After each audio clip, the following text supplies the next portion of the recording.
Hi everyone, and welcome to the first video. I am super excited to have you guys here. Today I will be sharing more on my journey about singleness. I think it's quite interesting, especially for February, the love month, where everybody's talking about, being, in love and being in a relationship, especially when relationship is put on such a high pedestal in the society. So I am answering a few questions today so I can share with you guys about my journey being single right now. So let's do this. All right, let's do this. First question. How long have you been single? So, I have been single for quite some time. I am still waiting for my purpose partner. I am super excited. I know that, it can be draining and it can feel sad just, waiting for such a long time, whether it's like a year or 2 or 3 years or 5 years. I know people waiting for more than 5 years. But what I want to say is I find that I am still enjoying my single season in the sense of I am very active, whether it's at work, whether it's in my community, whether it's with my friends, whether it's different activities outside of work. I am extremely active, so it allows me to not just focus on the idea that, oh my goodness, my purpose partner has not arrived, and I just flow through, the different activities that I have, and then I'm waiting. And I think the message here is whatever season that you are in, make sure you make good use of it. So sometimes, can a young person be sad, content, happy, and still excited for their purpose partner? I think so. So if there is anybody out here that is like me, you guys have been single for such a long time and you're waiting for the purpose, just drop a comment below. I just want to encourage anyone that is waiting right now and that is thinking that it's been such a long time and I cannot do it anymore. Hold on, I'm sure for me, the same way I think that's gonna come, I know it's gonna come for you. So do not get discouraged. All right, next question. Describe a perfect date. So, to answer this question, I want to first answer what is my love language. I think it's going to help you guys understand why I choose that as a perfect date. So, the first two tops love languages that I have that I appreciate very much. The first one is quality time, and the second one is act of service. So I'm leaning more on the quality time for the perfect date. So for me, the perfect date has to involve me spending good quality time with you, not just going to the movies and we're not talking to each other. I am really looking forward into some good old going to the restaurant, doing an activity that involves us talking to each other, us discovering more about each other's personality. So that is the idea of a perfect date. Any activity that allows me to get to know you better, that we can talk. I love talking. I love a good conversation, and that is my perfect date. What are your first date questions? It's a good question. First date question. What are your hobbies? Really? I want to know what are your hobbies because it allows me to see what makes you happy, what brings you joy. And that can flow into so many other different conversations. Why does it bring you joy? Is it tied to something that happened to you? Is it tied to what you're going through right now? I feel like starting with that type of question is such a good it's just a good way of getting to know the person without it feeling like an interview. And I think that people light up when you ask them about their hobbies, right?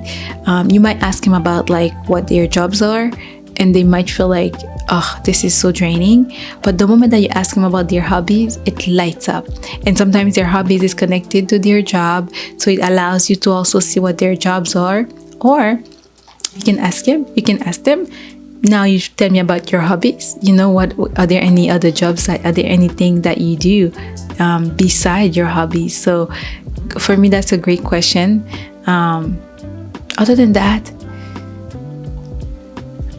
I don't like to keep it. I don't like to go too deep on the first questions. I think it's just gonna be such a hard entrance where it feels like an interview. So keep it light, keep it simple. All right.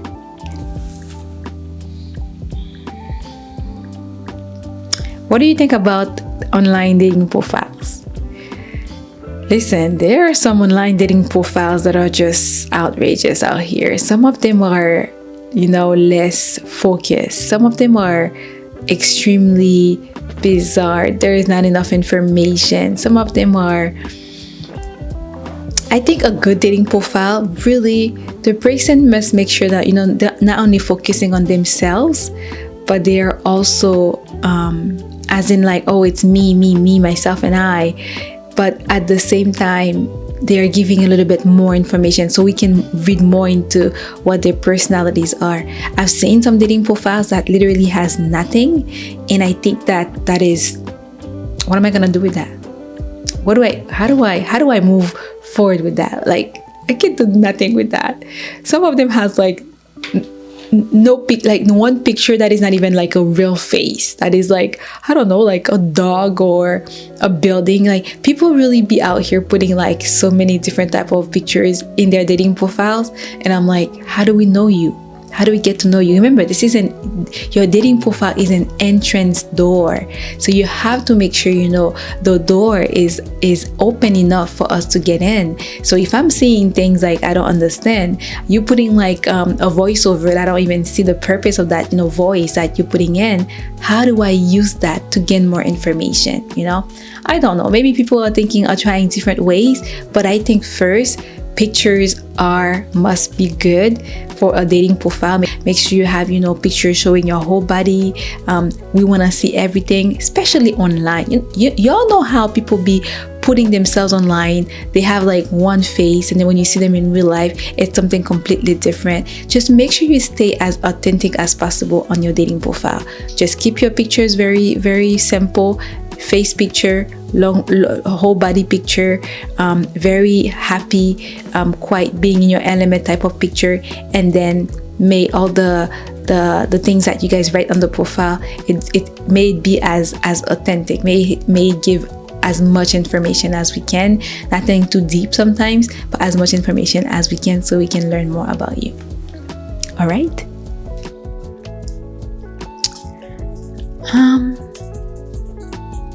Are you ready to settle down, or are you looking for casual dating? I am ready to settle down. Yes, that is me. I am looking for somebody out here that is able to continue to fulfill the things that I want to do together, So it's the idea of merging our visions together and making sure we're pushing forward in life together. So this is, for me, this fall more into the category of a purpose partner, of a long-term relationship, going into marriage, possibly looking for something more strong base, grounded. I am ready, not afraid at all. I know sometimes we can be like a little bit like, I have to admit, I think a lot of women are afraid sometimes to get into really long-term relationship because it comes with its level of like heaviness.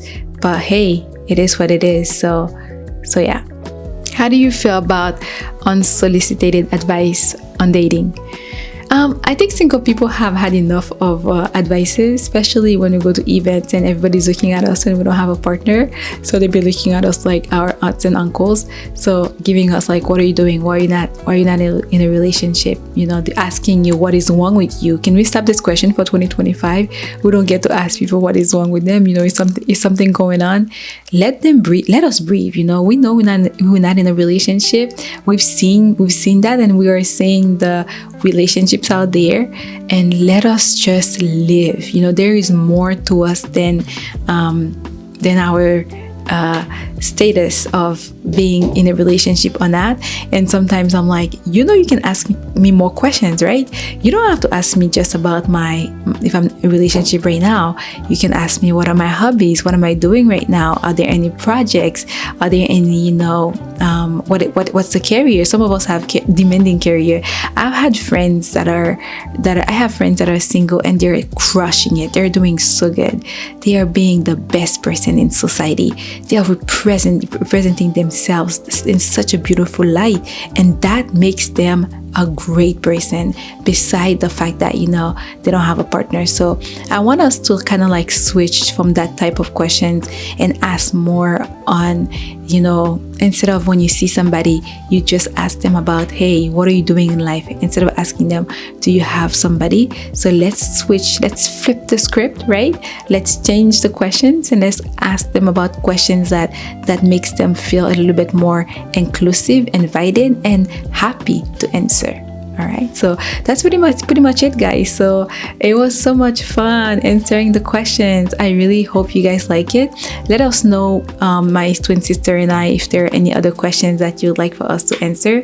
I think it's quite interesting being single in this day and age, being single and being young, being single and waiting, being single and not being afraid to say, you know, I am also enjoying it. I am making the best use of it. So bye, guys.